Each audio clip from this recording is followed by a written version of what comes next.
Threadcast de hoje é com Ramsés Vidor, um especialista que conversou com a gente sobre evoluções do blockchain e NFTs. e como tudo isso se relaciona com música.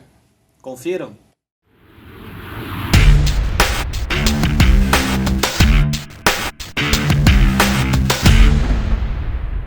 Então, esse aqui é o episódio 2 já de uma entrevista que a gente fez com o Ramsés antes. E eu nem vou nem apresentar, não vou nem falar o que eu ia falar. Diz aí, Ramsés. Vamos lá, vamos falar então. A gente falou sobre mineração, agora falta falar sobre a tecnologia em si, blockchain, né? As gerações seguintes e o assunto da vez, os NFTs. NFTs. Ah, eu tenho umas perguntas boas pra fazer aí.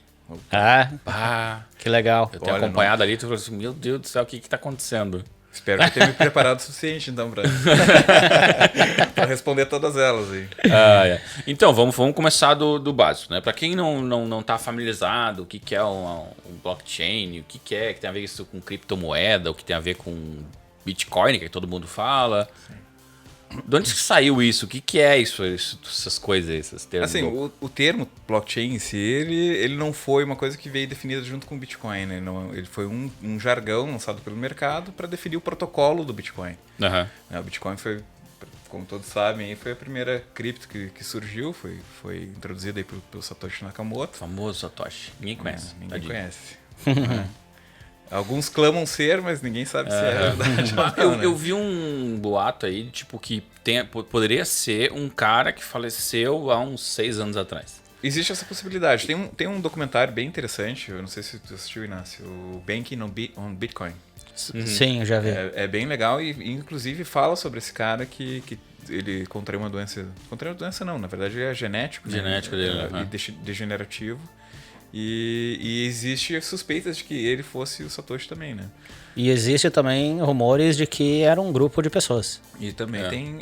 porque tem um fórum lá que todo mundo respondia, mas dizem que tem das pessoas que respondiam no fórum era um cara, uma pessoa só, porque tinha uma forma de falar e tudo mais, comunicar meio padrão. Assim. Então, enfim. Será que ela vai explicar um bot. Eu vou te dizer assim... A gente já pulou para as teorias da conspiração. Vou te confessar que eu gosto dessa teoria. Eu acho que... Eu desconfio que essa seja a teoria verdadeira aí. Porque faz sentido, né? Mas não sei dizer o certo. Ninguém sabe dizer. Então, até agora ninguém... Quando a gente estava no Paraguai com a mineradora, inclusive, a gente recebeu mensagens de um Nakamoto, lembra? Que o cara dizia que fazia parte da organização Satoshi Nakamoto. E, Nossa. Certo que era golpe. Tá bom. Tá bom. Se dizia hacker e entrou em contato com a gente. Nossa, velho, essa história é muito louca. E foi uma coisa meio estranha, mas foi, né, assuntos, né? Em termos de produção de conteúdo, né, cara, tudo que gera assunto vira conteúdo. Né? É isso aí.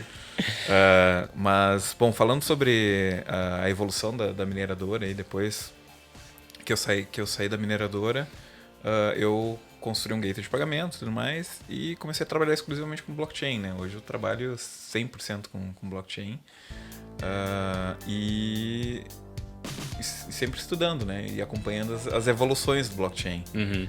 E eu acho que a primeira grande evolução foi a questão dos smart contracts com o Ethereum, né? E em seguida o Ethereum lançou a ERC20 lá com a emissão dos tokens. E surgiu todo esse mercado de tokenomics e projetos e ICOs, né? Isso. Nossa, a ICO era o que mais tinha surgindo naquela época. Agora eu não estou mais acompanhando, não deve ter ainda. Não, tem, com certeza, sempre tem. Só que hoje são projetos que tem que ter, eles têm que fazer mais sentido, né? Apesar de que, cara, o mercado tá tão... Teve muito ICO que era golpe, né, cara? Muito. Né? E continua, e tem os que é uma promessa, né? Tu faz, que tu vai fazer uma aplicação, quer arrecadar fundo. É a mesma história de sempre, vai arrecadar fundo e depois usa o share para... O ICO é a versão IPO para cripto, né? Exato. Isso aí. Então, exatamente. O princípio é o mesmo. Só que não tem regulação. Eu monto um papel dizendo que tal coisa funciona bem pra caramba, é lindo, maravilhoso, e quero saber quem são as primeiras pessoas que vão comprar os títulos daquilo ali, né? Aquilo ali é o legítimo fio do bigode, entendeu? É pela confiança. É pela confiança. Não tem legislação e não tem regulamentação. Então eu faço o meu ICO e eu digo, investe aqui, Ariel, eu faço um artigo bonito, boto umas pessoas de peso atrás ali que estão apoiando. Tipo um Elon Musk. Dou um roadmap da vida. Um roadmap de entregas, assim, prometendo entregas. O Twitter virou uma plataforma de lobby, né, cara? Total. Nossa. Tem Twitter... como o Elon adora.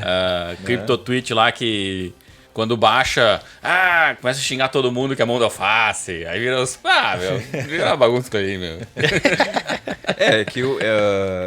Abriu portas para muita gente sem a maturidade de mercado de capitais entrar em um mundo de investimentos que deveria ser levado mais a sério, né?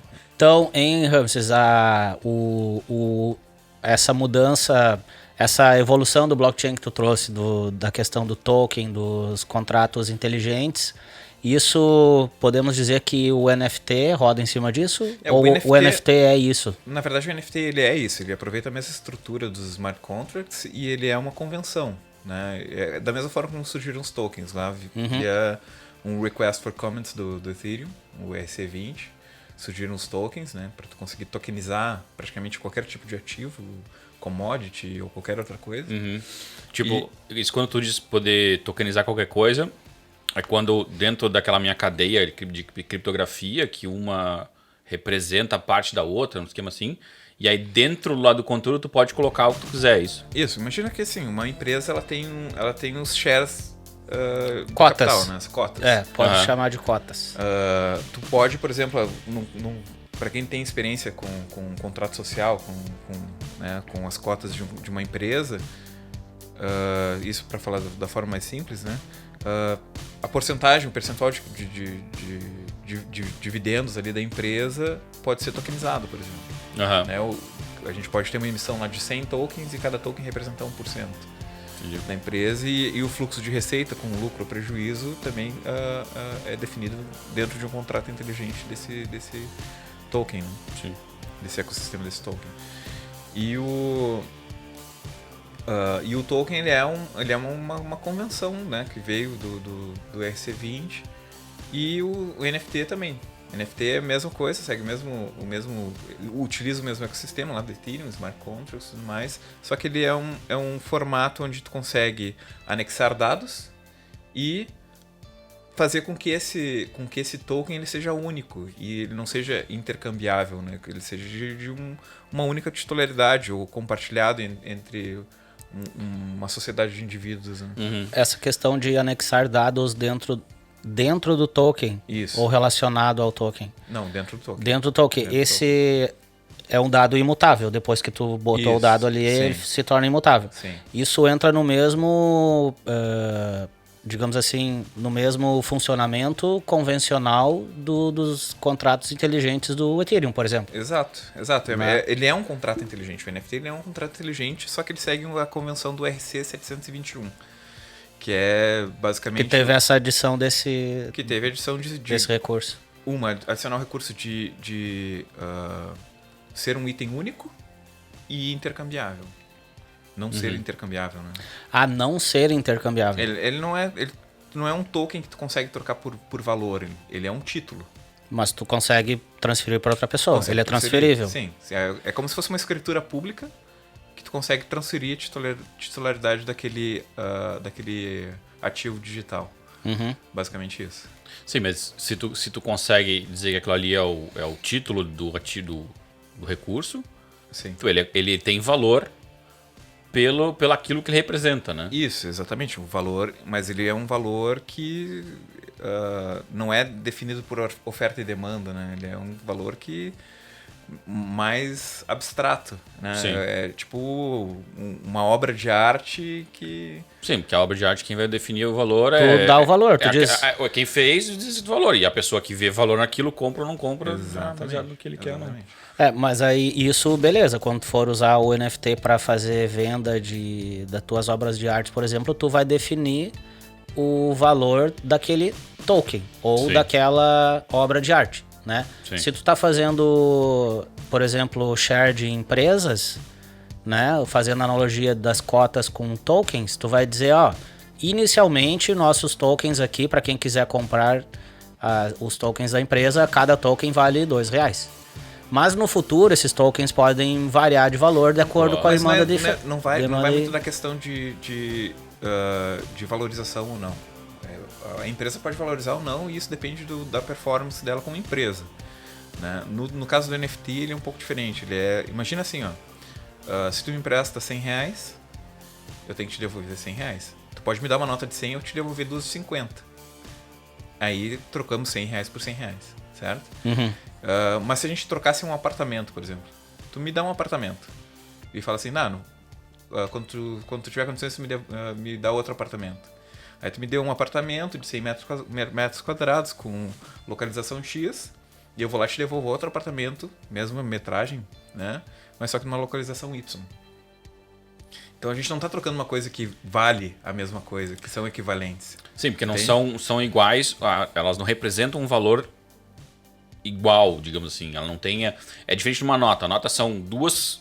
Uma nota de 50 é a mesma coisa. Uma nota de 50 e outra nota de 50.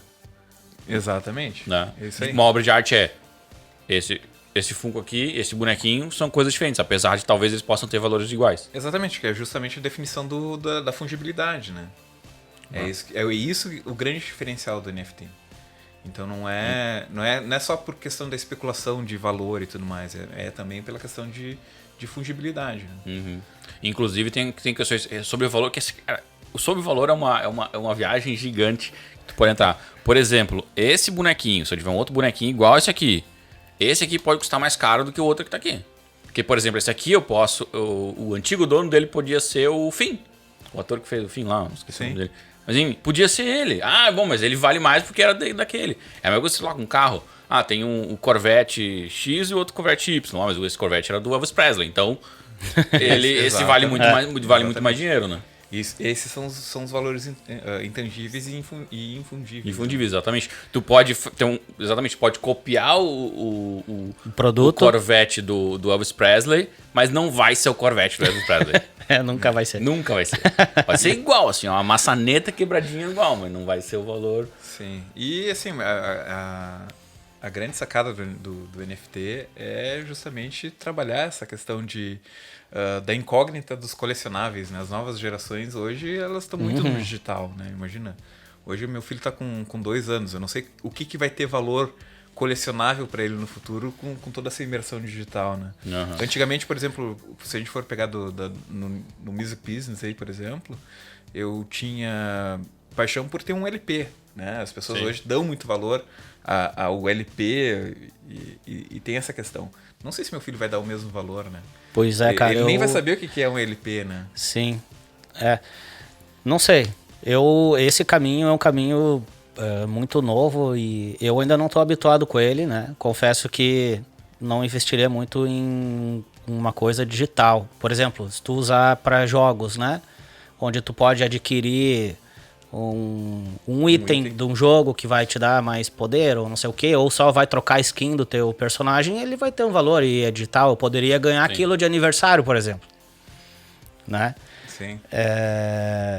Eu não me vejo o Inácio fazendo isso, tá? Mas é uma coisa que tá acontecendo direto. Isso já acontece, na verdade, eu acho muito. que assim, a grande sacada do NFT não é o impacto que tem hoje, mas o impacto futuro.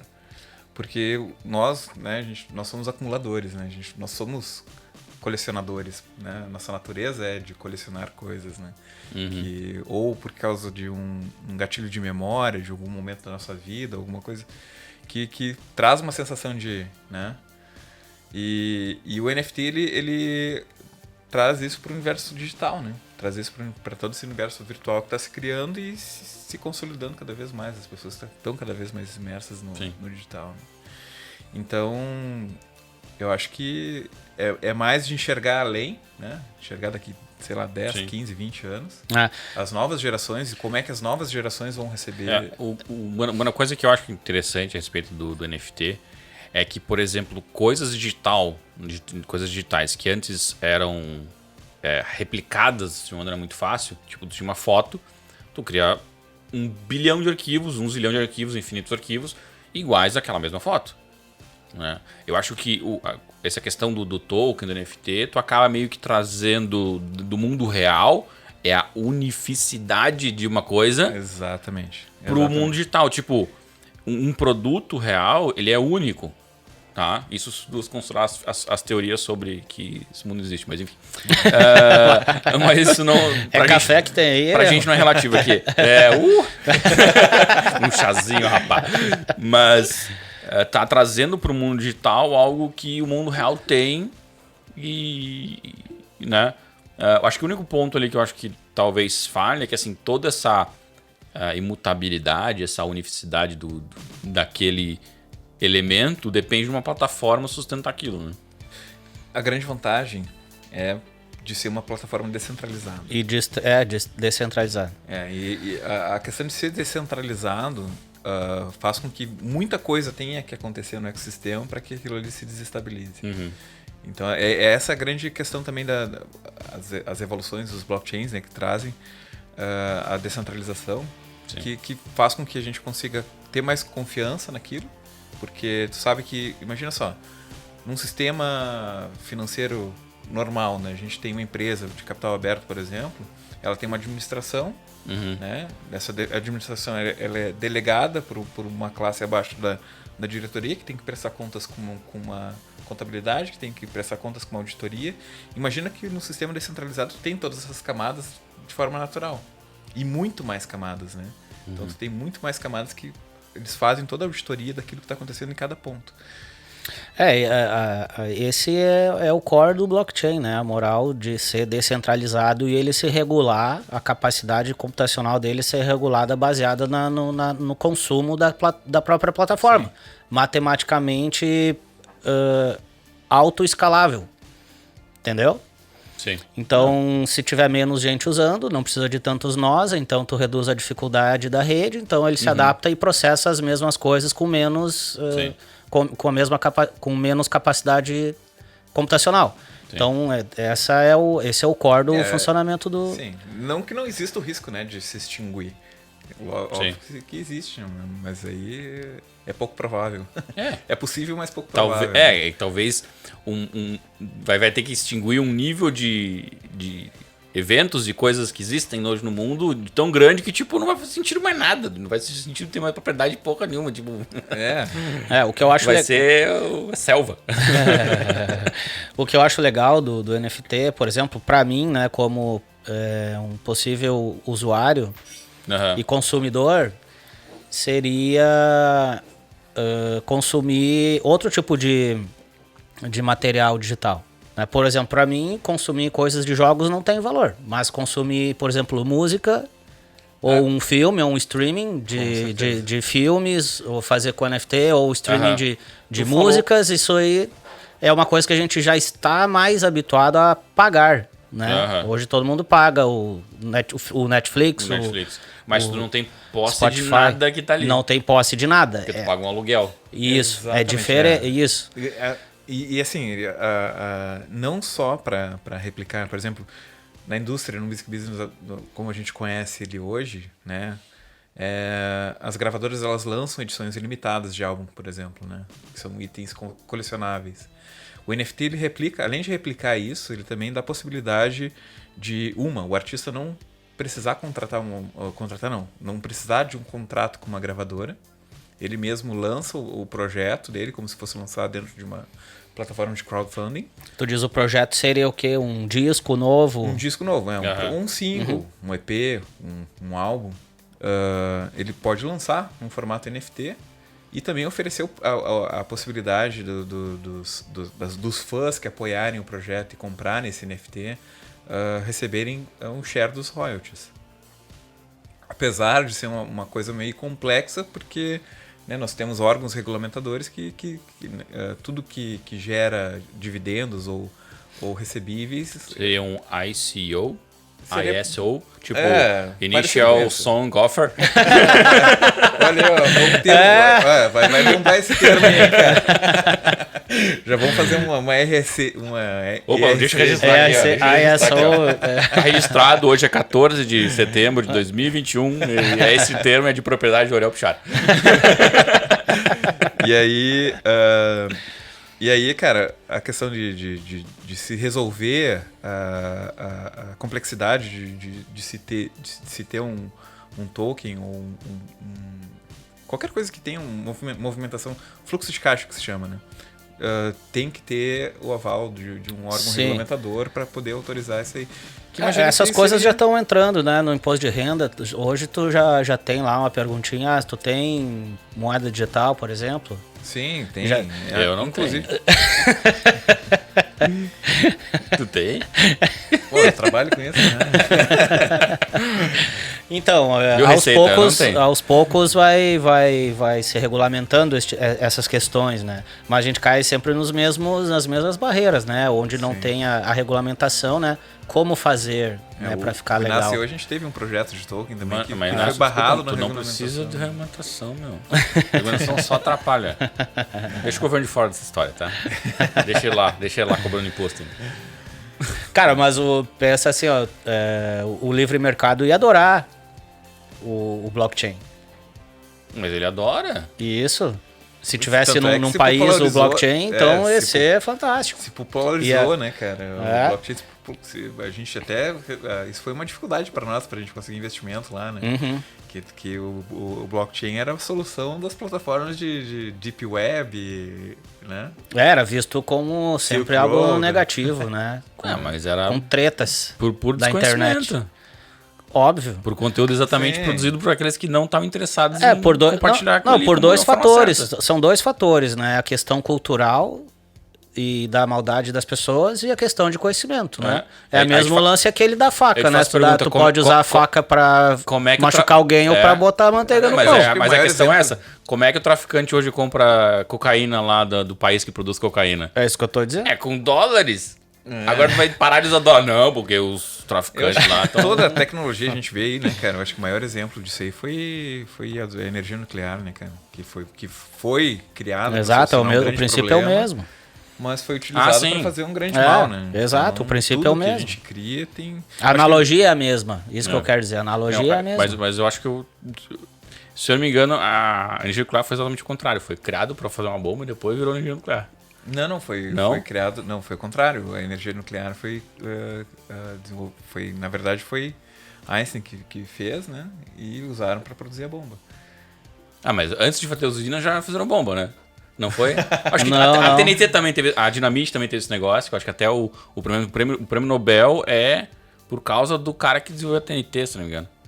Ele desenvolveu a Dinamite, que era pra produzir, tipo, quebrar rocha, que também se usa, né? Mas daí começaram a usar pra guerra e tudo mais, ele ficou super traumatizado e tudo mais, ele criou um prêmio pra ver que as pessoas que desenvolviam, não sei se foi ele exatamente, ou foi alguém, o legado dele fez, exatamente pra levar, tipo, não, agora eu quero pegar esse dinheiro que eu tenho e vou produzir coisa boa, então vou financiar coisas boas. Acho que é uma coisa assim. Eu posso estar errado, mas enfim, eu lembro de uma história parecida. Eu também não tenho muita certeza. Mas vamos voltar pro assunto. Então, NFT. Dinamite no NFT, o que é isso? Com certeza, cara. Não, gente, a gente não tá falando que é bomba, hein? Não é bomba, não. Mas pode ser. A gente pode falar assim, a cotação vai explodir. Boa. Melhor analogia com bomba, eu acho que é isso aí mesmo. Do tipo de explodir de alegria, felicidade. E é justamente essa questão, né, cara? Tudo tem os dois pontos de vista. Né? O bem e o mal, né? Isso. Tá, voltando ali, o Ramsey estava falando sobre... Explicando pra gente, né, sobre a questão por exemplo, de um artista fazer a distribuição do seu álbum vinha NFT. Então, imagina que o artista... Como é que funciona, né? Hoje, no mercado da música, o artista vai lá, compõe uma música, registra essa música nas associações, procura alguém para financiar a obra dele e é registrado um fonograma. Esse fonograma ele tem um código de identificação único mundial, como se fosse um CPF nosso aqui no Brasil, que identifica ele no mundo inteiro. E a partir dessa Poderia ser uma chave privada. Poderia ser uma chave privada, exatamente. Ou um NFT. Então o NFT ele substituiria muito facilmente o sistema de registro e também automatizaria a questão também dos recebíveis, né? Então todos os royalties que são pagos para aquele ISRC da música ali poderiam ser pagos por um NFT. Sim, aí o contrato inteligente faz a distribuição. E faz a distribuição para quem participou do projeto de financiamento da obra. Se não, Então não precisaria de uma gravadora para financiar a obra, mas sim uma base de fãs. Isso é bom para, assim, para música que está começando, seria mais procurar pessoas que tenham... O amigo, a família, Isso, né? me ajuda mais aí, cara, próximos, preciso construir meu álbum. Bandas consolidadas podem procurar a base de fãs e tudo mais para investir nesse token. O que é ótimo essa ideia. Exatamente, né? porque Por sinal, além do fã ele ter um produto único, de titularidade dele... ele vai ajudar a banda que ele gosta a fazer ídolo, mais exato, música. Do ídolo, e não e só pagar isso. umas pila. E o investimento. É, Ele pode receber. E ele pode receber ainda daquilo por ali. isso, por ajudar a banda que ele gosta. Então não é A só ideia questão é de muito botar... não é mais só a questão de colocar o CD original na prateleira, né? Aquele CD original pode estar na prateleira e pode estar gerando uma receita, né? Então essa é a grande sacada do... Mas daí a galera também vai querer um álbum bom, né? Ah, com certeza, né, cara? Aí, aí entra o valor artístico, né? Não, o cara que ajudou no início, ele vai lá pro Twitter lá dizer, não, mas esse aqui é muito bom. Compra esse aqui, compra esse aqui, se isso o vai trabalho render não muito. for bom, no meu ponto de vista, se o trabalho não for bom, a chance do NFT se valorizar é muito pequena. Então, se o trabalho for bom, a chance do NFT se valorizar, e é óbvio, né? Todo mundo quer que ganhe, que seja bom, né? Com certeza, mas a gente vê na movimentação, por exemplo, que tu mencionou dos ICOs lá, que tinha vários projetos que não eram legais. A mesma coisa pode acontecer com o NFT, né? Sim. Ou com Sim, projetos sim. parecidos com esse, né? Própria arte, né?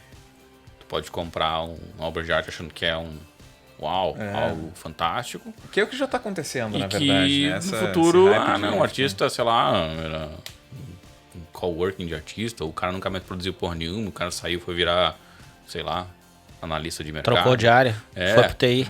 Foi pro TI, tava pagando mais. Aí aquela lá, a obra não vale mais nada. A menos que ele for transformar um astro do mundo TI, mas é difícil. Não, mas aí entra também na malha do music business convencional, né? Que é recebeu verba, organiza verba. Um projeto bem organizado, ele gera resultado. Tu consegue... As pessoas começam a criar confiança e tudo mais. E pensa assim, cara, a música, a gente hoje, na era da informação, a gente vive, né, esse hype também de criação de conteúdo. A música, ela é conteúdo, é um conteúdo de valor. Sim. E as pessoas consomem esse conteúdo também. Então, imagina que se tu fizer um bom conteúdo e tiver uma audiência para esse conteúdo, tu tem uma receita recorrente. E essa receita recorrente também, né, vai crescendo e gerando projetos maiores e melhores. E uma boa administração disso é o que faz as grandes bandas também, né? Então as bandas, elas crescem administrando bem o trabalho deles. Né? Sim, mas e aí, assim, a gente tá falando sobre um monte de tecnologia, coisas, como é que elas se relacionam e tudo mais. Parece tudo mágico, né? Mas tem que ter uns baita num software aí por trás para ficar coordenando, né? Porque como tu diz assim, tu gera o contrato para dizer que fulano é dono ou proprietário de um share de determinada coisa, pode ser um objeto artístico, um objeto físico. Que nada, é muito mais simples. O próprio blockchain ele já dá suporte a isso. A tua própria wallet já dá suporte a isso. Exatamente, era o que eu ia falar. E tu entra num ecossistema como se fosse uma moeda digital. Entendi. É então, quase por exemplo, exemplo, o mesmo esses ecossistema. Esses rendimentos que tu vai ter Já vai cair lá na tua moeda, cara. Já vai cair lá. Desculpa, da na mesma tua carteira. forma. Da mesma forma. Da mesma forma. Todo mês vai pingar lá na tua wallet. Tu entra no mesmo ecossistema da moeda digital. O que precisa Então, não precisa mesmo, implementar nada, só precisa fazer o contrato inteligente. Exatamente. O entendi. que tu precisa mesmo Pra botar é de uma rodar pessoa, dentro do blockchain. É uma pessoa que tem conhecimento de como criar um contrato inteligente e fazer esse contrato inteligente. E eventualmente tu ter essa manutenção de estar gerando novos NFTs, enfim. É mais know-how do que ferramenta. Entendi. Não precisa de um software super poderoso. É uma wallet, E aí tu pode uma pessoa que tem tá conhecimento utilizando criptos ou redes já existentes, né? Sim, sim, isso aí, tu vai usar o que já tá. Tipo um Ethereum. Ethereum é um que usa bastante, né? Isso, poderia fazer o NFT de música pro Ethereum. Já tá rodando. Entra no mesmo fluxo. Tu entra lá no Ethereum, tu vê lá quantos Ethereums tu tem, tu pode ver quantos tokens tu tem de cada... Sim. Aí cada token é dado um nome para cada token, né? Tu vai lá, cria o Ariel Token, por exemplo. Aí na minha wallet, eu vou ver lá, eu tenho 3 Ariel Tokens. Isso fica rodando no mesmo blockchain Sim, que o Mesmo, Ethereum? sim. No mesmo blockchain. Então, se tem os vários servidores processando aqueles coisas lá, o teu negócio tá no meio. Tá lá no meio. Olha que loucura. Sim, E tem é. custo pra botar as coisas no meio? Tem o custo do gás, né? O custo da transação. Toda vez que tu cria O FII. um contrato inteligente, ele tem uma taxa para tu queimar ele. Então, no caso, tu tá botando dentro do Ethereum, tu tem que pagar o custo com o Custo do Ethereum. Aí entram umas questões bem legais. Por exemplo, na hora de tu desenvolver o contrato inteligente, tu tem que ser inteligente o suficiente para fazer aquele contrato ser bem performático e utilizar menos recurso computacional para o gas dele sair mais barato. Exatamente. Quanto Tipo, se mais tu ele meter pesa na rede, mais 10 caro mil ele linhas de fica. código lá dentro, mais caro fica. Ah, entendi. E o gas é o quê? O gas é qual é o... É o Ether. No caso do Ethereum, seria o Ether, que é a moeda do Ethereum. Sim. O Ethereum ele é um framework, né? Sim. Ele é a plataforma, ele é o Não, mas protocolo qual é? blockchain. É gas?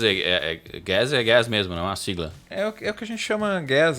O Ether, ele é a unidade... Não, explica o que é o gas. O que Essa é taxa. gas? É isso aí que eu vou falar. O Ether é a moeda, né? É como se fosse o Bitcoin e o Satoshi. E o gas é a fração do Ah, entendi. Ah, E saquei. ele é variável. Entendi. Então, tipo, sei lá, a Cardano, lá que a gente tava falando antes, né? Cardano também tem uma rede nesse sentido. Exatamente. E aí, falando em evoluções de blockchain, a Cardano seria aí a terceira geração, né? Que traz, que daí além dos contratos inteligentes, também traz a questão da segregação das camadas computacionais e transacionais. Né? Toda a parte financeira roda dentro isoladamente numa plataforma, e toda a parte computacional roda em outra. O Ethereum, por exemplo, é tudo na mesma tudo junto. Mesmo Sim. nó. Não no mesmo nó, mas na mesma cadeia. O Ethereum, por exemplo, a questão que a gente conversou sobre o DAO, na época que teve o problema do DAO, a gente viu que o Ethereum tomou uma decisão de fazer um hard fork e reaver os fundos que foram roubados, né? Desbloquearam os fundos que foram roubados. Então, o fork do Ethereum, eles poderiam ter feito só na camada computacional naquela época, porque foi um bug de um contrato inteligente. Sim. Então não teria comprometido a camada transacional, não precisaria fazer duas moedas. Tu faz só um hard fork do que deu problema. Sim. Entendeu? Então tu isolou ali, aí tu consegue fazer vários lançamentos, aí, várias modificações. Ia ser só mais um update, né? É isso aí. Sem precisar fazer exatamente. outra moeda. Exatamente, sempre só fazer. Porque se em cada blockchain tu cria uma moeda nova, entendeu? Então cada hard fork, né? cada hard fork. Então tu tem, por exemplo, o DAO rodando e tem o Ethereum também rodando, que são duas redes diferentes. Entendeu?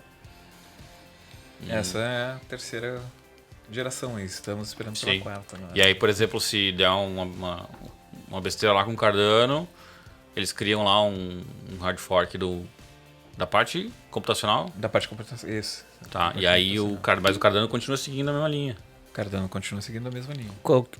Poderia explicar um pouco melhor assim sobre a arquitetura do Cardano? Eu acho que basicamente é isso, né? Eles têm a camada onde eles rodam a moeda ADA, né?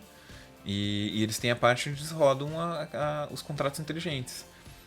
Saiu agora até, inclusive, a última atualização para implementar os contratos inteligentes, né? A comunidade meio que ficou em choque aí por causa da complexidade.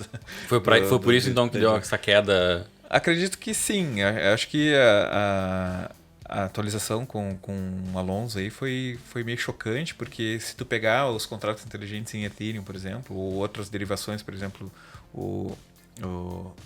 os smart contracts da Binance são uma derivação do Solidity, né, do Ethereum. E se tu pegar Plutus, que é a linguagem da Cardano, é uma linguagem muito mais complexa. É como comparar, para quem entende de tecnologia, é como comparar JavaScript com C, C++. Né? A gente tem que incluir cabeçalhos, essas coisas assim. Então, teve esse choque aí, eu acredito que tenha sido... o pessoal ficou meio frustrado, né? Sim. A dificuldade... Tem muito investimento em cima, né, cara? E o Cardano, ele é um fork de algum outro blockchain ou ele é feito do zero? Ele iniciou... Na verdade, Cardano se começou lá com o Ethereum Classic, né? Até a mesma empresa que mantém o Ethereum Classic foi a empresa que fundou a Cardano. E é basicamente um fork do Ethereum, mas só que com uma governança muito, muito mais focada em corporativo, em venture capital, em seed, em todas essas questões mais corporativas mesmo, né? E eu diria que o Ethereum ele é mais filantrópico, né? Ele é mais para a comunidade, é mais para bem a pegada do Bitcoin aí. E o Cardano não, o Cardano já é mais corporativo mesmo. Já é mais focado em atender questões de mercado de capitais mesmo. Mas ele tem o mesmo funcionamento, assim? Teria uma Basicamente rede o só, mesmo. e aí as empresas poderiam desenvolver seus produtos, enfim, Exato. roda tudo na mesma rede. Exato, na mesma rede, só que de forma segregada, né? Toda a parte de processamento de contratos inteligentes, criação de smart contracts e todo o resto na camada computacional, e transação financeira, troca de tokens ali dentro em outra camada. Bacana. Para quem está investindo e acompanhando o mercado hoje, assim, o que seria de atrativo? Investe no Cardano aqui, que é bacana. Por que eu investiria no Cardano? Eu acho por causa dessa segurança de não ter a possibilidade de qualquer problema na rede trazer um problema também para a camada transacional, né? Os problemas na rede e atualizações de software podem ser feitos de forma segregada. E assim, né, cara, Cardano é um projeto de muito longo prazo, não é um projeto para agora. Então é um investimento aí para 10, 15 anos. Peraí, pega o meu celular ali que eu vou fazer uma superação aí.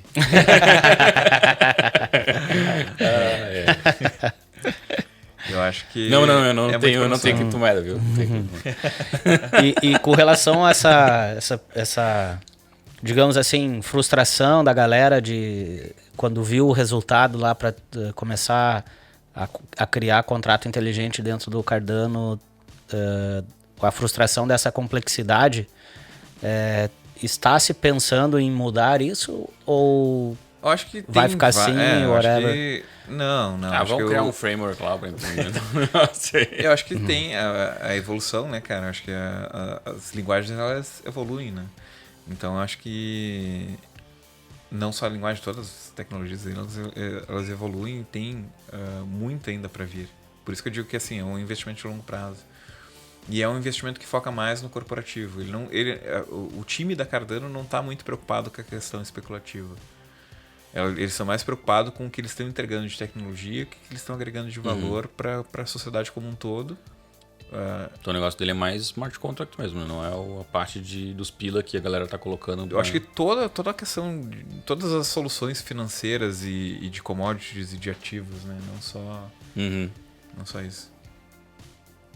E eu acho que a visão deles de curto prazo é pouco importante pro time Cardano, né? Acho que é mais assim, a questão de cobrança de mercado, de especulações e todo o resto que tem esse movimento todo. E eles resolvem algum problema assim que já é existente e conhecido dentro do Ethereum, por exemplo? Sim, justamente a questão da segregação, né? A segregação resolve muito problema, porque o Ethereum trouxe esse problema, né? Porque pensa assim, hoje na indústria de software a gente tem todo o ecossistema, né? A gente tem as linguagens, a gente tem os frameworks, a gente tem todas as suítes de testes e testes unitários e tudo mais. E no Smart Contract a gente não tinha, né, nada disso. O Ethereum lançaram o DAO, criaram os contratos inteligentes e beleza. Se eles tivessem uma suíte de testes, por exemplo, ou eles estivessem dentro de um ciclo de desenvolvimento maduro, como se faz dentro de uma fábrica de software, provavelmente esse problema não teria ocorrido. Então a Cardano... Sempre tu deploy botou direto um bugzinho ali em produção. Alguém olhou, opa, aqui tem um bug. Eu não sei se tu já teve essa experiência, Ariel, mas tu pega o contrato e bota e instala na rede, direto em produção, se tu quiser. Esse aí. E roda lá, e aí tu vai testar como? Geralmente... Tu pode rodar na rede de teste, né? Tem testnet pra isso, né? Isso. Mas não tem as ferramentas, né? Não tem mas o contrato é algo executável que ele roda lá Ele é executável, sim. Não é um hash, assim. Pensa assim, que toda transação financeira que entra na tua carteira passa por um contrato inteligente, que pode ser, por exemplo, a mesada do teu filho, o imposto pro governo, a tua conta de luz, todos os fornecedores que tu tenha contrato assinado. Tudo isso pode virar um smart contract. Então, quando tu recebe, por exemplo, do teu empregador, a grana ou de quem contrata os teus serviços, tu recebe aquele valor dentro da tua carteira e já é distribuído como ele tem que ser, automaticamente. Não precisa lembrar do boleto, lembrar da fatura do cartão. É simplesmente chegou... Acabei de perceber que não entendi nada sobre isso. Cara, ele é uma...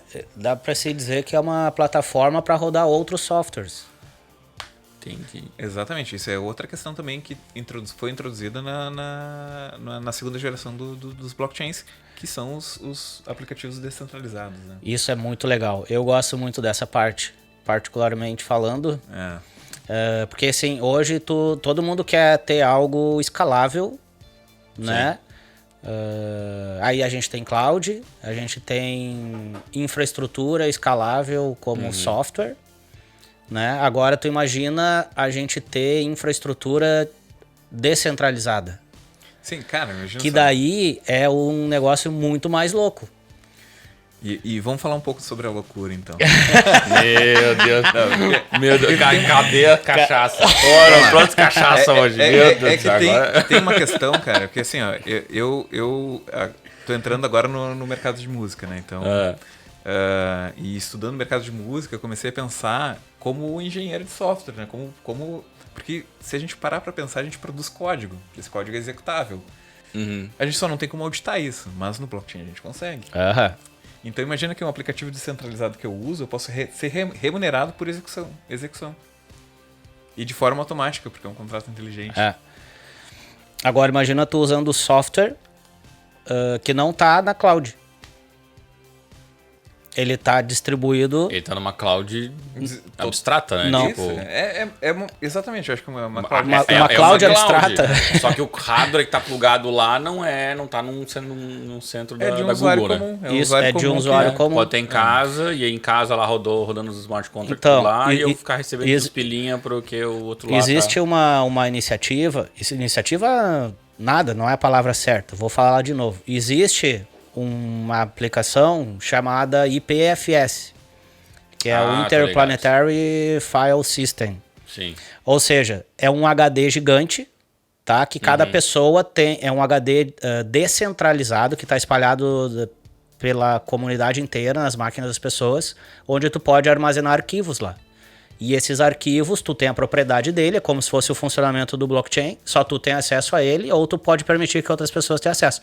Então o que tu consegue fazer? Tu consegue pegar uma aplicação de front-end que tem arquivos estáticos que roda no browser, então tu faz o deploy de uma aplicação front-end dentro desse sistema e ele vai criar uma URL para ti, tu pode acessar de qualquer lugar do mundo o software descentralizado. Sim. E os custos são interessantes como é que eles são distribuídos, porque imagina que é um HD gigante de usuários comuns, que eles cedem o HD que está disponível ali, que eles não utilizam, para ser storage desse sistema, né? E eles são remunerados por isso.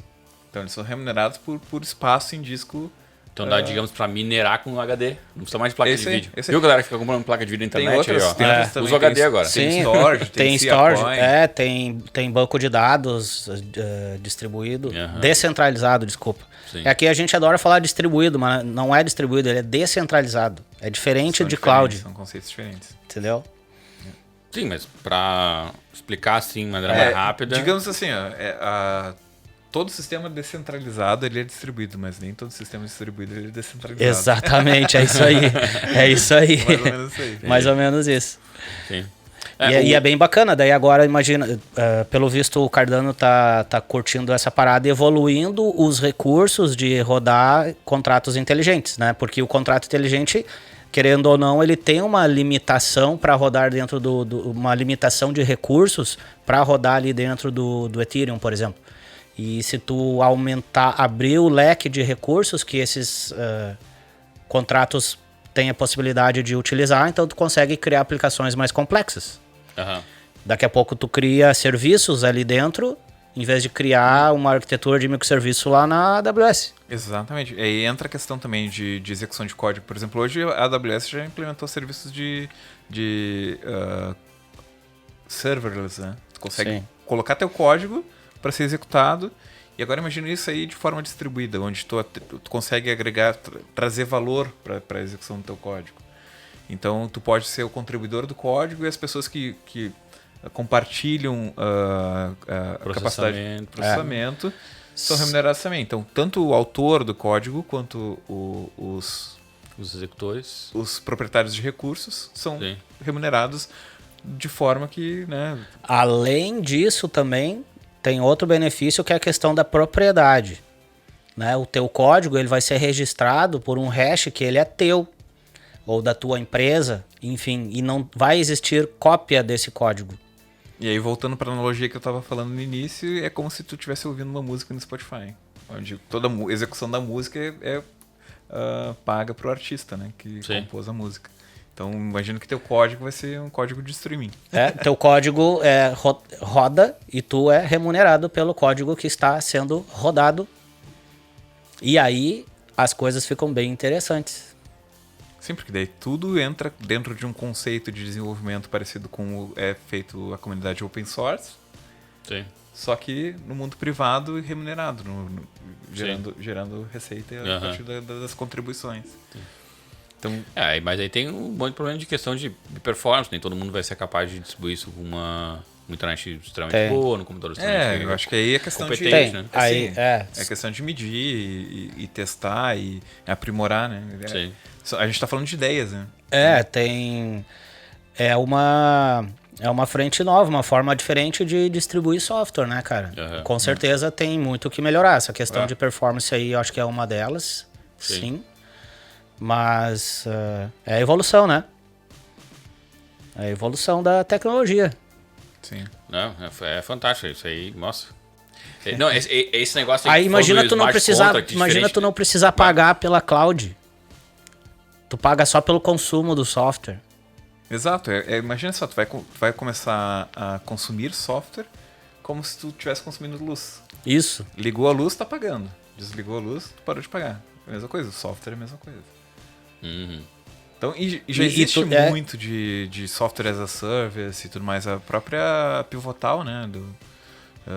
Eles cobram também, eles vendem também os serviços deles como software as a service, né? Então, cara, o blockchain torna essa funcionalidade muito melhor auditável, né? Ela pode ser melhor controlada, oferece controle, né, para a questão financeira e, cara, é ilimitado aí as aplicações, né? Uhum. Abre uma porta muito grande para. Mas o que a gente tem hoje de obstáculo para que isso se torne uma realidade mais comum, assim? Porque apesar de a gente falar isso, a gente não ouve quem esteja usando isso aí em uma escala de Existem produção. assim, grandes obstáculos sempre vão ser influência do Estado, regulamentação, né?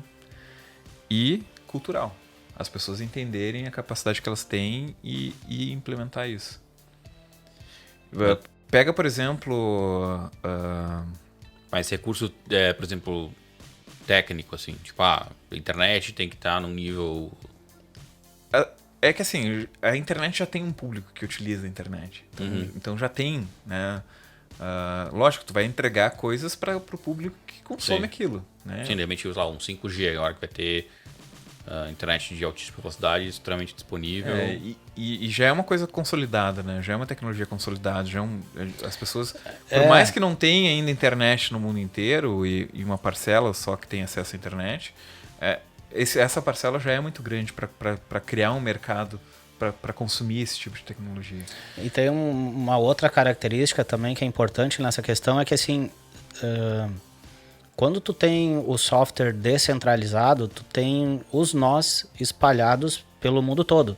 Então se tu tá numa empresa e tu precisa consumir um software, um e-commerce, por exemplo, e ele for um software que roda no Cardano descentralizado, Tu vai botar um nó desse blockchain ali na tua empresa e tu vai ter acesso da tua rede local. E esse nó vai ser responsável por sincronizar essas coisas com o resto da rede. Então, a velocidade disso é extremamente rápida, porque é um acesso local de rede. Sim, e tu Entendeu? usa a rede para conferir, fazer a verificação e auditar. Outra questão... A questão Mais rápido cultural, ainda. Pega, por exemplo, a questão que o Inácio colocou ali de NFTs para o mercado de jogos. Pensa assim, vamos pensar assim que acho que grande parte da audiência de vocês deve saber como é que funciona a dinâmica dos jogos, né? Não tenho certeza. Creio eu que sim. Então, imagina que os grandes jogos, eles têm o marketplace deles lá, né? De itens e tudo mais. E aquele item, ele só é... Microtransações. Exato. Então, esses itens são negociados só dentro do ecossistema do jogo. E a plataforma do jogo lucra com isso, né? Sim. Então, um grande impeditivo, questão cultural e capital também de investimento, é as grandes players de jogos, por exemplo, EA, Ubisoft e tudo mais, migrarem para NFTs, que eles abrem um mercado, um leque pro mercado de segunda mão, né? Ah, sim. Eles vão deixar de lucrar dentro da plataforma deles, dentro do marketplace deles, para as pessoas venderem o É o negócio da tema. PSN. A PSN, tu compra um jogo, ele é propriedade não tua, da tua conta. Tu até pode ser dono da conta, mas tu não pode pegar aquele teu joguinho que tu vendeu, Exato. é que nem que comprar uma mídia física lá Isso aí. e vender pra alguém. E o NFT leva pro blockchain, né? No blockchain tu consegue transacionar com qualquer pessoa. Isso aí, tu não transfere, né? Aí O blockchain ele corta os intermediários, né? Exatamente, então abre um mercado mais livre, digamos assim, né? De produtos digitais. Hoje tu compra jogo na Steam, tu não consegue transferir o jogo pra ninguém. Agora imagina o mercado a grana que eles Só movimentam. degrada o valor. Alguém vai fazer. Uma hora alguém vai fazer os jogos serem comercializados aí. E aí a Steam vai perder espaço porque alguém tá fazendo, porque as pessoas vão preferir, eu quero ter a possibilidade de revender. Isso Eu quero que esse item seja meu, né? Exatamente. Começa por aí, né? A pessoa vai ter propriedade absoluta do item, né? Perdi a conta, tem que fazer de novo. Não, mas eu tenho aqui... E aí tu pensa assim, tem itens que eles têm, tem itens que são únicos, tem itens que são limitados, e tem itens, por exemplo, que pertenceram a uma pessoa conhecida. É aquele negócio que eu falei no início lá Do sobre o Elvis. Corvette do Elvis Presley, né? Exato, isso aí. E Hoje eu tenho o jogo que era do... sei lá, de alguém. daí imagina só, um Do Van item Diesel. que a indústria do jogo ali criou, publicou como NFT, e está sendo comercializado por, sei lá, 60 milhões de dólares. E a empresa não ganha uma comissão por conta disso. Aliás, foi essa briga de qual jogo? Do Fortnite com a Apple, né? Foi total isso Como aí. é que é mesmo? Eu lembro de uma história sobre isso. A Fortnite parou de ter na Apple Store porque a Apple Store queria obrigar que a Fortnite, sim. o comércio de transação interna passasse pela Apple Store. Pela Apple Store. Isso. Eu lembro disso Porque aí. Daí a Apple eles Store tiraram. cobrava 30%. E aí eles tiraram o game de lá. Tiraram ele mesmo. Eles falaram, não quero. Então tá, te lasca. Sim, e não perderam força, né, cara? A galera que joga Fortnite, que é fã de Fortnite, nunca mais vai comprar iPhone. Eu não sei se voltaram, deve ter voltado, deve ter achado uma... Eu não sei. Não, isso foi uns 2 anos, acho. acho que é um pouco mais recente, porque foi a Júri, né? Júri não, foi a... Rolou processo e Rolou tal? processo, né? Tava sendo Eu lembro que a julgado, Fortnite não sei se entrou teve com processo dos sentença, caras lá pra liberar. E se não me engano, acho que... Não sei como é que se desfechou. Mas enfim, eu acho que tendo a possibilidade das pessoas terem mais liberdade pra poder fazer suas transações sem que ninguém fique querendo se meter no meio... Melhor. E eu acho... E dentro do blockchain tu consegue ainda. Não, Tu consegue e às vezes programar, por exemplo, a questão de uma obra de arte, o artista, ele pode... Não vou colocar como artista, mas o autor daquele título, ele continua sendo comissionado. Ele pode continuar, ele pode definir uma regra em que ele continua sendo comissionado toda vez que transaciona o item dele dentro da rede. Né? Então eu imagino que na indústria de jogos eles poderiam tirar proveito desse recurso também. E toda vez que transacionarem os itens, eles vão ser remunerados também, né? E até falando de empresas que estão percebendo que não é um risco pro lucro delas estarem dentro de redes como blockchain. Foi um caso recente, a Visa, né, comprou como é que é? Um Cyber Token, um Punk Token, Token Punk, Os Cypher Tokens, os Cypherpunks. Cypherpunks. Ele comprou um Cypherpunk lá e anunciou no Twitter, não, a gente comprou ele, a gente acredita que isso é uma revolução dentro do mercado do sistema de pagamentos digitais. E aí eles explicaram a história, né? Que eles têm um museu lá que guarda os itens e tudo mais. Tem aqueles... A Visa tá entrando com os dois pés no mercado de cripto aí, né? Eles tiveram uma resistência bem grande no início lá. Sim, eu lembro, eles nem se manifestavam mas começaram há anos atrás. Começaram a identificar o potencial e entraram com os dois pés agora. Eles estão com um sistema B2B em desenvolvimento para conseguirem com blockchain, né? Uhum. Depois da aquisição da Visa com esse Cypherpunk, eles lançaram algum serviço novo ou da Visa mesmo, assim? Então... Sim, eles estão trabalhando numa plataforma B2B, né? Para transacionar pagamentos de empresa para empresa. Uhum. Fazer principalmente os títulos interbancários. E por que eles precisam do blockchain para isso, cara? Porque além de agilizar o processo, corta todos os intermediários, né? Hoje quem faz tudo isso aí é Swift, IBAN e outras empresas também. Cara, as taxas de Swift são... É absurdo, né? Olha, é um absurdo, cara. É um absurdo. É várias granas. Sim. E imagina que todo o fluxo financeiro do mundo inteiro roda em cima disso, né? É. Pois então, cara... Bom... Sei lá, se eles são detentor aí do mercado como um todo, quase, e estão em todas as pontas, porque não cria uma tecnologia própria para eliminar os intermediários aí? Eu acredito que... É que além de serem intermediários, eles são parceiros comerciais, né? Então tem que ter todo esse peso. É a mesma coisa a questão do sistema de adquirência de cartão de crédito, né? Então tem esse peso, tem todo um ecossistema aí que tem que ser sustentado por essas coisas. Exatamente. Entendeu? Se tu remover os intermediários, tu reduz custo nas coisas. Mas é a mesma coisa tu pensar também quais são as bandeiras de cartão de crédito que são conhecidas no mundo inteiro, né? É Visa e Mastercard. Visa e Master. Então todo o mercado financeiro ele sofre um pouco desse monopólio, né? Com certeza. Depois que a gente fizer o Pix a crédito, aqui no Brasil, não precisa mais da bandeira daí. Faz transação de banco para banco. Já existe, Nasso. A gente falou no outro programa, já existe Pix a crédito.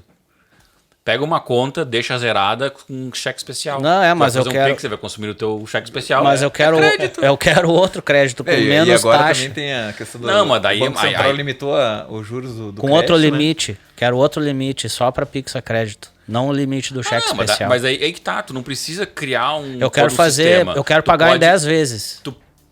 Também. Entendeu? Sim. Fazer eu quero fazer Pix e parcelar ele em 10 vezes. Pix parcelado. Isso, parcelado e crédito. Aí acaba com... Não preciso... Aqui dentro do Brasil não preciso mais operar com cartão. Mas ainda assim tu consegue capital de giro, né? Tu consegue trabalhar no capital de giro. Se tu tem uma conta com capital de giro, tu consegue jogar pro teu capital de giro, né? O crédito parcelado. Quer dizer... O comerciante... É que não existe... Exato. Não existe o negócio de parcelado é meio... Aqui no Brasil que tem bastante, né? Isso. Então... não é tudo que é país que tem. Não é todo país que tem. Então. Mas eu acho que tá bastante comum, acho, questão de financiamento e parcelamento, eu acho que no mundo inteiro. Eu acho que se for ver... Os Estados Unidos tá começando a ter bastante lá, né? Geralmente lá tu vê pagar em mais de um cartão, né? Tu vai pagar lá nos Estados Unidos num site e perguntar, tu quer adicionar um outro cartão? Aí tem umas coisas assim lá. E financiamento também, né? Compre aqui em até 24 vezes. Que lá que a moral, na real, é que lá nos Estados Unidos tudo é financiamento. Tu vai comprar um carro, é financiamento. Entendeu? Na verdade, cara... É tudo financiamento. Mas é que assim, tu não vai financiar um telefone celular em 3 vezes, entendeu? Não, talvez a questão talvez uma questão mais nomenclatura ali. Que também, sistema, né, cara? O custo lá é bem mais baixo, né? Aqui no Brasil que a gente paga... 40% de imposto. 12, 13 mil reais num iPhone. Lá eles pagam, sei lá, $950. Não, mas até lá tá falando caro, meu. Mas, cara, assim, ó... Aí é outra Matrix. Outra Matrix. Muito boa. Não dá pra juntar vocês dois desses. Vocês entram umas viagens muito loucas aí, cara. Não, da próxima vez tem que ter cachaça. Porque não, e tu falou cara, que ia vir trazer cachaça nesse programa. Eu vou recuperar o vídeo lá e... Ele prometeu. Vamos dar um spoiler aqui, cara. Ó. Semana que vem a gente tá... só pra falar, né? Eu tô entrando no mercado de music business, eu sou empresário hoje de uma banda. Olha aí, hein, que E chique. semana que vem tá saindo cachaça da banda Híbrida aí, ó. Olha Spoiler. só, cara. Que Nem legal. nem vem de novo aqui, senão eu vou trazer a cachaça da Híbrida. É então. verdade, Vamos não preciso trazer. nem dizer o que tu tem que fazer, né, cara? Se chegar na porta assim, e a cachaça? Não trouxe? Ah, então vai embora. A gente tá relançando aí o 10º álbum. A gente coloca aqui e toma junto. Toma o terceiro álbum, os 10 anos do terceiro álbum da banda aí. Que bacana. Então vai ter cachaça. Olha que Que legal. massa, eu já vi o show deles. Você já viu o show deles? Já. Cara, Eu ouvi o som, é bem bom. Não, eu já vi o show. Metalzão. O show eu já vi. é bem legal. Acho que eles abriram pro Metallica uma Metallica, vez. Megadeth, Eu vi Ozzy lá. Osbourne, Black Sabbath. Isso, eu vi 2 vezes então o show Eles deles. tocaram, eles fizeram Rock in Rio também, né? Em 2013, Uhum. junto com o Almar, com o Edu Falaschi. Que massa. Ah, que massa, gente. Bom, eu acho que nosso tempo tá acabando. Chegando no fim, Chegando ao novamente. final mais uma vez. E mais uma vez a gente ficou com um assunto pra falar. Tem... Até vou lançar aqui o desafio. De repente a gente faz um threadcast cripto. Eu tenho uma ideia. Só pra falar de cripto. A gente grava por muito mais tempo e gera o vídeo em velocidade mais avançada. Tá, mas daí tem já publica em 1.5. Isso, né? Falar de um assunto complexo, nas viagens que a gente chega e uma velocidade avançada e aí ferrou, né, cara? O cara Não, tem que tá no vai nível ser o seguinte, a pessoa compra um pacote. Vem uma cachaça, uma pizza e um vídeo de 3 horas e meia. Vamos, em vez de ver um filme, né? Para na frente da TV pra assistir um episódio nosso. É isso aí. E aprende muito, né, cara? Aprende bastante coisa. Mas tem que entrar num nível de viagem legal, assim. Também. Tem que se preparar. Tem que se preparar, Não, mas é isso aí, gente. Queria agradecer a tua presença aí mais uma vez. Eu que agradeço o espaço. Volte cara, adoro sempre, conversar com vocês, hein? que o papo aqui sempre é bom, né, Inácio? Com certeza, cara. O Ramsey sempre traz bastante novidade aí pra gente conversar. Assunto principalmente de tecnologia e negócio, né?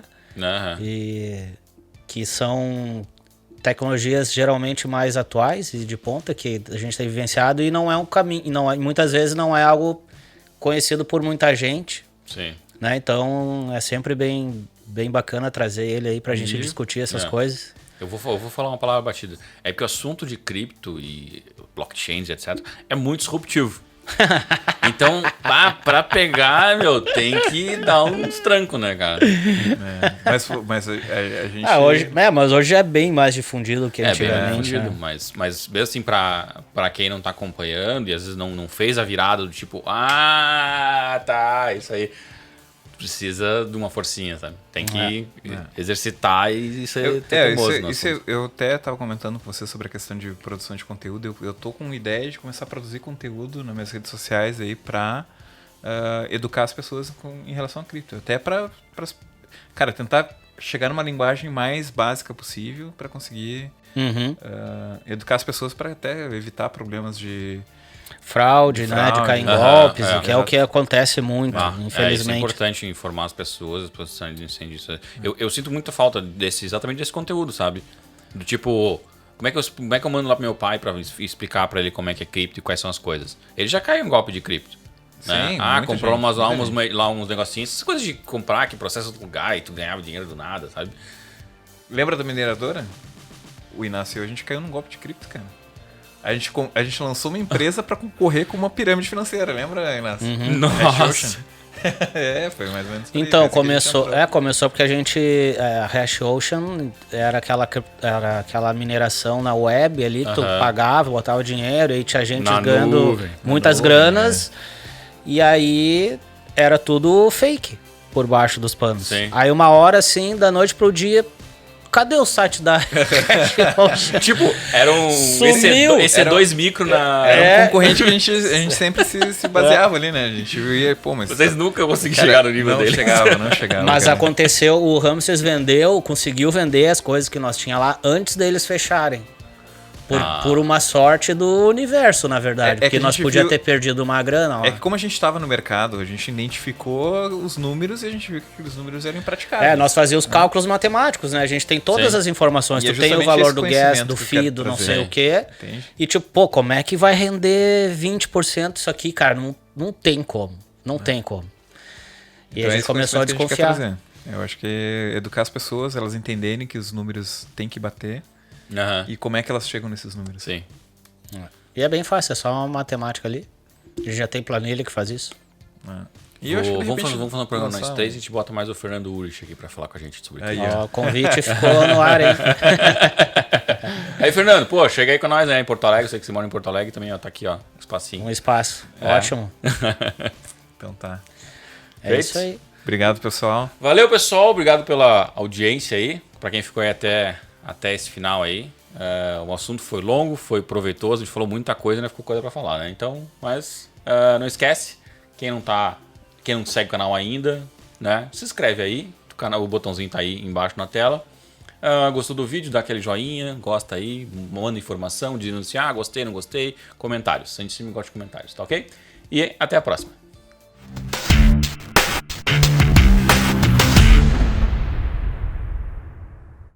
Antes de qualquer coisa, cara, eu posso pegar cortes daquele threadcast que a gente fez pra postar no meu Instagram? Claro, fica à vontade. Pode. Tá registrado aí a autorização.